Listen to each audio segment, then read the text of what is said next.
F'attentat ieħor biex joħloq dubji u inċertezza fuq l-istat tal-ekonomija ta' pajjiżna l-eks kap nazzjonalista u l-kelliem għal finanza l-oppożizzjoni Adrian Delija għalli għandna mudell ekonomiku li jagħtina futur inċert. Dan huwa l-istess kliem tal-kap Alex Borg li sostna li tant hawn inċertezza fil-pajjiż li sansitra mhux jinxtraw air conditioners. Il-Partit Nazzjonalista qed jagħmel dan f'attentat biex joskura iċ-ċertifikati ta' eċċellenza li tingħata l-ekonomija lokali mill-istituzzjonijiet internazzjonali tant li esponenti nazzjonalista qed imorru fuq xandir u jattakkaw lil dawn l-entitajiet rispettati.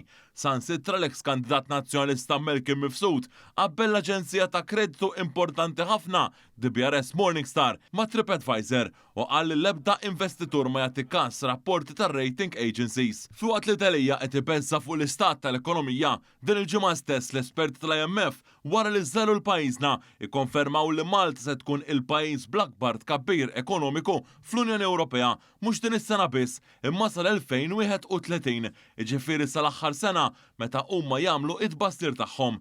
Matul dan il-5 snin pajjiżna mistenni jikber b'aktar minn 3 darbiet il-medja Ewropea. Għal darb'oħra Delija wissa fuq il-finanzi pubbliċi huwa sostna li fuq il-livell fiskali hemm ukoll bżonn ta' aktar prudenza u li għandna bżonn dixxiplina fiskali. Dan wara li aktar kmieni din il-ġimgħa reġa' kiteb fit-Times biex qal li s-sussidji jingħataw biss fi żmien ta' kriżi u mhumiex sostenibbli għax jużaw fondi pubbliċi li messhom imorru għal prijoritajiet oħra. Kuntrast tal Delija l-espert tal-Fond Monetarju Internazzjonali sostnew li f'Malta id-deficit se jkompli jonqos sal-2031 u dejjem se jkun taħt it-3%. Dan fil-waqt li bassru li madwar l-Unjoni Ewropea id-deficit se jaqbess sewwa lil dak f'pajjiżna u dejjem fuq 3% minn issa sa 5 snin oħra.